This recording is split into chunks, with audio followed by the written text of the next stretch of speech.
안녕하세요. 오늘은 교회에서 가르치는 거짓말 7번째 시간을 가지려고 합니다. 거짓말 11과예요. 11과. 잘못된 행동을 하면 하나님과의 교제에서 멀어진다. 거짓말이라는 거죠. 교제라는 거는 펠로우십, 친밀함, 서로 연합됨, 하나됨이라는 의미죠. 이미 우리 안에 사는 분과 우리가 나뉘거나 멀어질 수 있는가? 불가능하다라는 얘기죠. 즉, 우리가 잘못된 행동을 하면 하나님과의 교제가 단절될 수 있다는 생각은 거짓이다. 이는 우리가 교회에서 쓰는 상투적인 말 중 하나로 꽤 그럴싸하게 들리지만 성경적이지는 않다라는 거죠. 우리의 행동으로는 하나님과의 교제가 단절될 수 없기 때문이다. 물론 우리가 죄를 지었을 때 또는 잘못된 일을 했을 때 하나님과의 교제에 관한 우리의 인식은 급격하게 변화한다. 이 상황은 누가복음 15장의 탕자 이야기에서 잘 묘사된다. 젊은 탕자가 먼 타국으로 떠났을 때 아버지는 어떠했는가? 아들을 더 이상 사랑하지 않았는가? 화를 냈는가?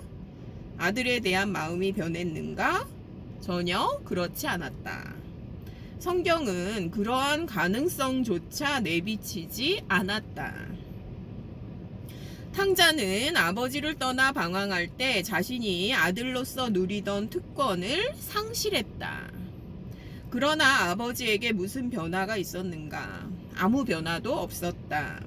아들을 향한 그의 사랑과 넓은 마음은 조금도 변하지 않았다. 그러나 아들은 달랐다. 그는 돼지우리에 있으면서 아버지와의 교제에 관해 인식의 큰 변화를 겪었다. 그는 자신의 잘못으로 인해 아버지와 관계가 소원해졌다고 생각했다. 그래서 집에 돌아가려고 결심했을 때 아버지께 뭐라고 말해야 할지도 생각했다. 그는 집에 가서 이렇게 말할 참이었다. 내가 하늘과 아버지께 죄를 지었사오니 지금부터는 아버지의 아들이라 일컬음을 감당하지 못하겠나이다. 나를 품꾼의 하나로 보소서. 더 잘하겠나이다. 그러나 그가 집에 도착했을 때 아버지는 그런 말을 할 기회조차 주지 않았다. 아들을 만나러 그저 맨발로 뛰어나가 얼싸 안았을 뿐이다. 사실 고대 근동 문화권에서는 아버지들이 그렇게까지 사랑을 표현하지 않았다. 사실은 이제 하나님의 마음을 표현해주는 이거는 비현실적이죠. 하나님의 마음을 표현해주기 위해서 이제 이렇게 비유를 한 거죠. 당시 이 아버지처럼 외투를 걷어붙이고 다리 속살을 드러내며 기쁨에 겨워 온 힘을 다해 뛰는 것은 품이 없는 행동이었다. 그러나 아버지는 개의치 않았다. 자신의 어리석음을 깨닫고 아들로서의 지위를 누리기 위해 집으로 돌아온 아들을 보고 가슴이 벅차 올랐던 것이다. 그만큼 아들을 다시 찾은 아버지의 사랑은 특별했다. 예수님은 어리석은 자녀들을 향한 성부 하나님의 사랑도 이 아버지의 마음과 같다고 설명하고 계시는 거죠. 자녀들은 새길로 빠진 자신을 향한 아버지의 태도가 변했을 것이라고 잘못 생각하지만 실망하셨을 것이라고, 이거는 인간 편에서 생각하는 거죠. 인간 편에서 하나님의 마음을 짐작하는 건데 하나님의 마음은 인간과 다르다는 거예요. 아버지의 관점에서 보면 아들과의 교제는 항상 그대로였다. 아들이 그 교제를 누리지 못했을 뿐이다. 그것이 바로 우리들의 모습이다. 우리를 향한 아버지의 마음은 절대 변하지 않는다. 아버지와의 교제가 단절되었다고 여겨지는가? 우리는 왜곡된 생각 속에서만 그렇다는 거죠. 실제로는 아버지와 우리는 항상 하나다. 가장 가까운 관계인 것이다. 우리가 그에게서 듣고 너희에게 전하는 소식은 이것이니 곧 하나님은 빛이시라. 그에게는 어둠이 조금도 없으시다는 것이니라. 만일 우리가 하나님과 사귐이 있다 하고 어둠에 행하면 거짓말을 하고 진리를 행하지 아니함이거니와. 요한일서 1장 5절 6절. 하나님은 빛이시고 우리는 하나님 안에 있다. 그러므로 우리는 빛 안에 있다. 하나님이 빛이시므로 우리는 어둠 속에서 행하지 않는다. 그의 안에는 어둠이 전혀 없기 때문이다. 따라서 어둠 속에 있다거나 교제가 단절되었다라는 말은 진실이 아니다. 그렇죠. 하나님은 빛이시기 때문에 우리는 이랬다 저랬다 하지만 하나님 그러신 회전하는 그림자도 없으신 분이기 때문에 그 빛이시기 때문에 그런 게 없다는 거예요.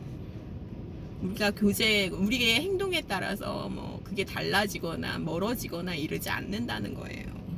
그렇다면 상대적이잖아요. 절대적인 분이 아니시잖아요. 그가 빛 가운데 계신 것 같이 우리도 빛 가운데 행하면 우리가 서로 사귐이 있고 그 아들 예수의 피가 우리를 모든 죄에서 깨끗하게 하실 것이요. 요한 1서 1장 7절. 그러니까 이제 우리 죄를 지으면 사실은 우리 편에서 숨게 돼요. 하나님께 숨게 되기 때문에 그 죄는 멀리해야죠. 왜냐하면 우리가 그렇게 생각하기 때문에 그래요. 그러니까 죄를 짓지 말라 그러는 건 하나님 마음 때문에 그런 게 아니라 우리가 하나님께로부터 숨게 되거든요. 아담이 범죄했을 때, 타락했을 때 숨었던 것처럼요. 교제는 그리스어로 코이노니아, 유대, 단체, 공동 참여라는 뜻이다. 아버지와의 유대 관계는 우리의 행동이 아닌 그의 은혜로 정체성으로 결정돼요. 연합으로 결정돼요. 때로 교제가 단절된 것 같은 느낌을 받아도 실상은 그렇지 않다는 거죠.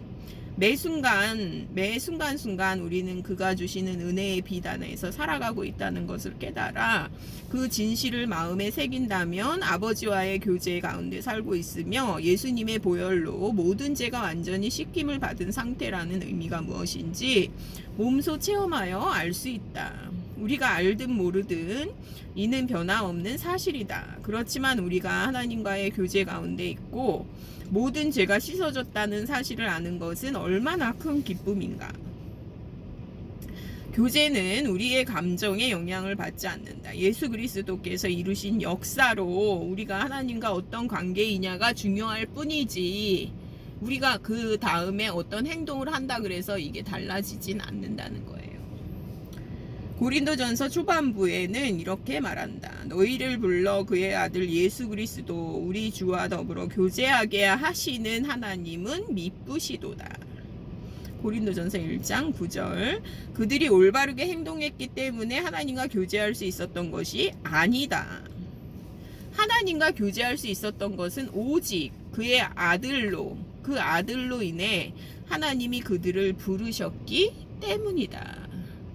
교제는 단절된 게 아니에요. 단지 그 아들 편에서만 문제가 있었던 거예요.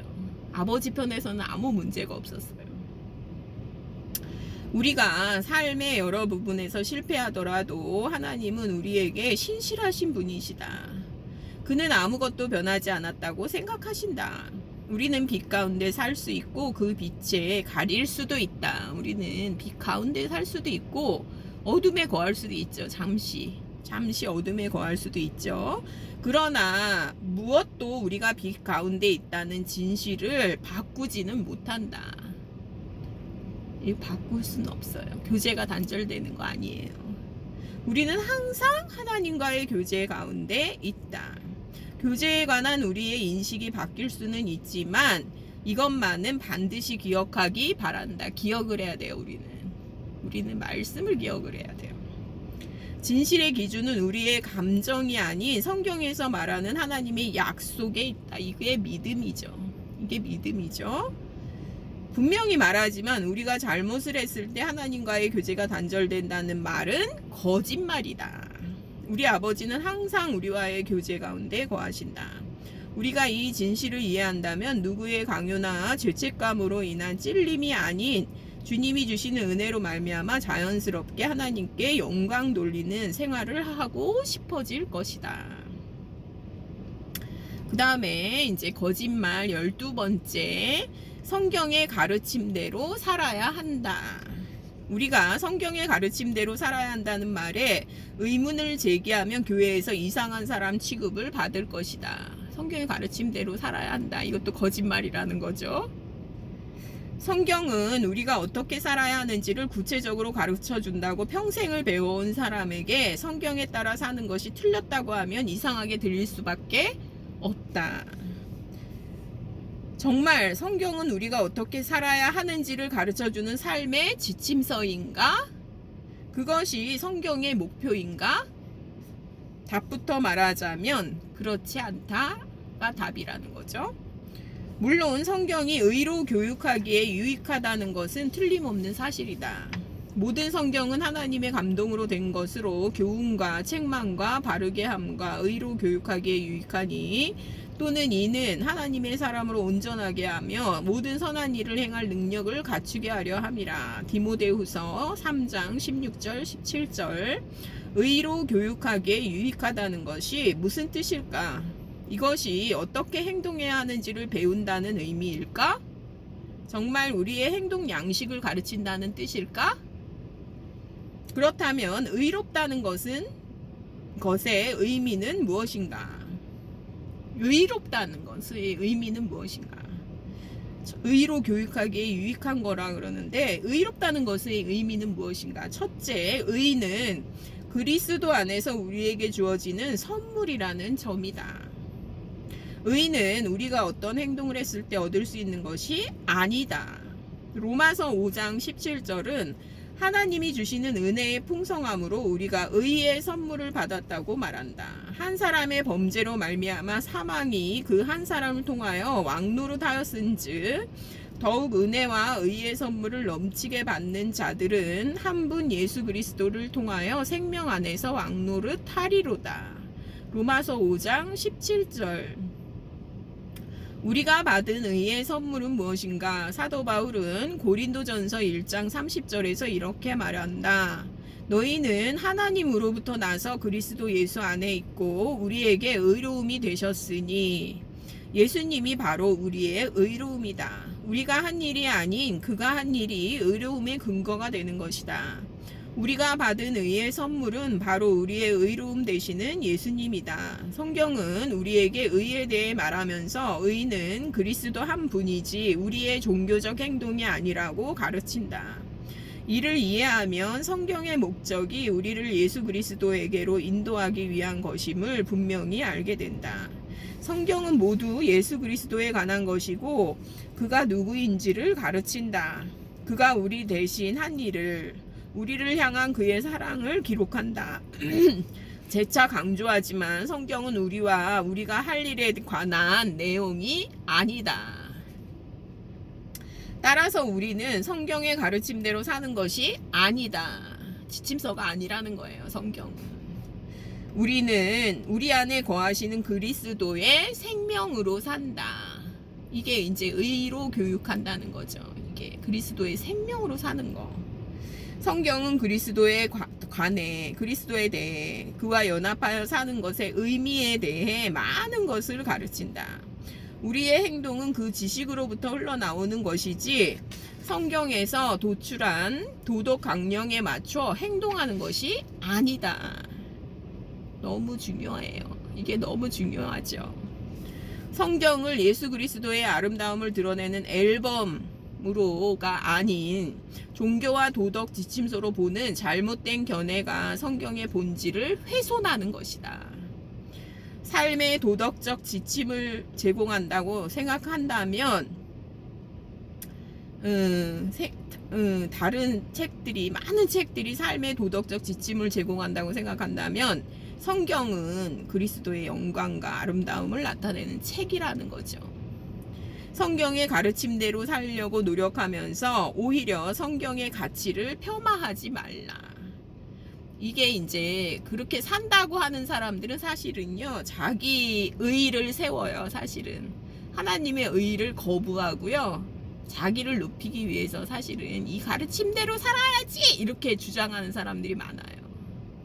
그리고 실제로 본질적으로 그렇게 살 수가 없어요.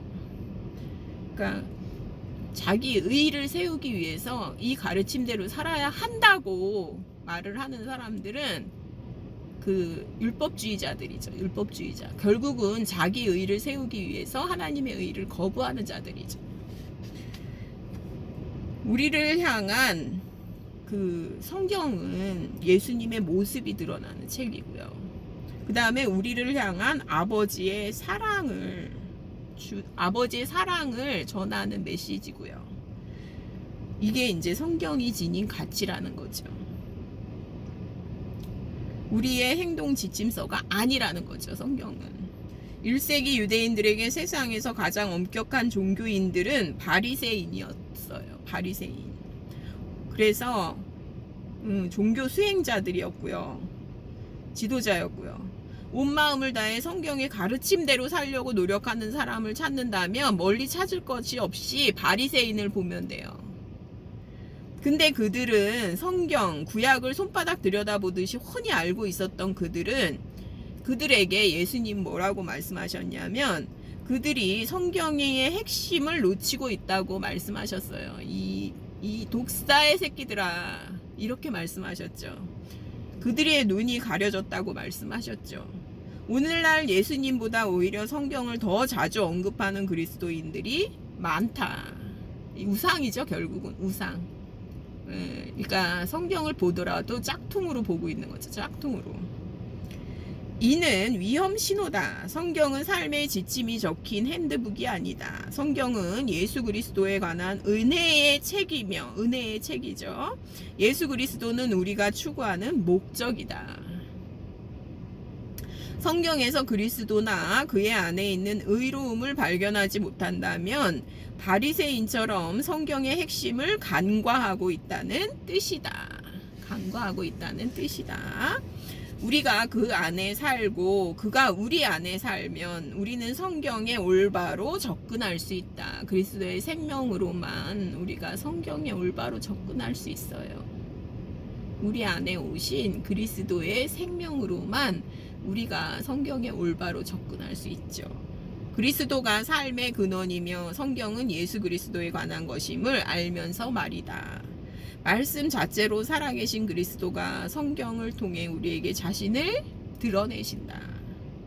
그러니까 말씀과 성령이거든요.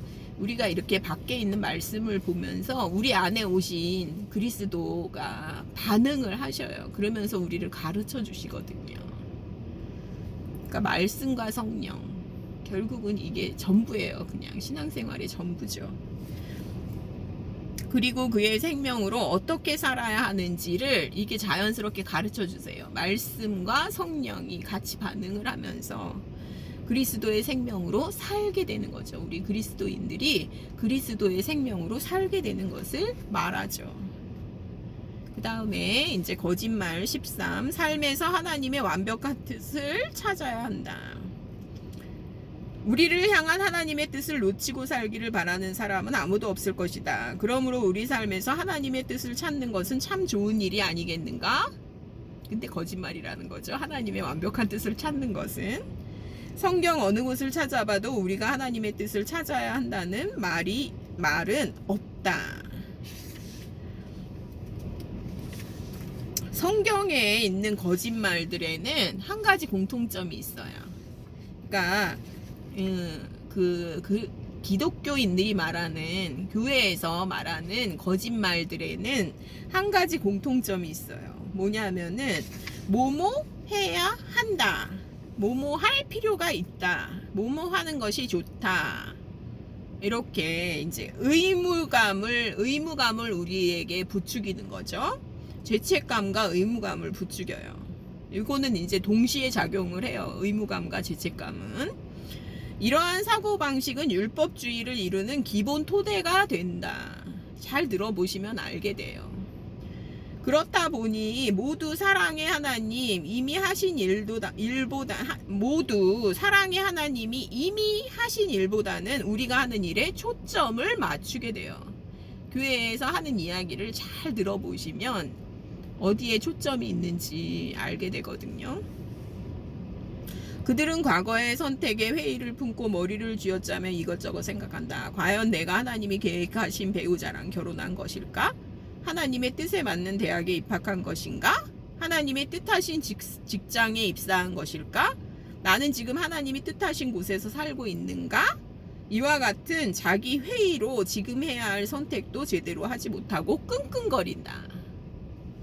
사람들이 응답을 받으려고 미신적인 방법에 의존하기도 한다. 삶에서 하나님의 완벽한 뜻을 찾아야 한다는 말은 은혜롭지도 않고 진실도 아니라는 거죠.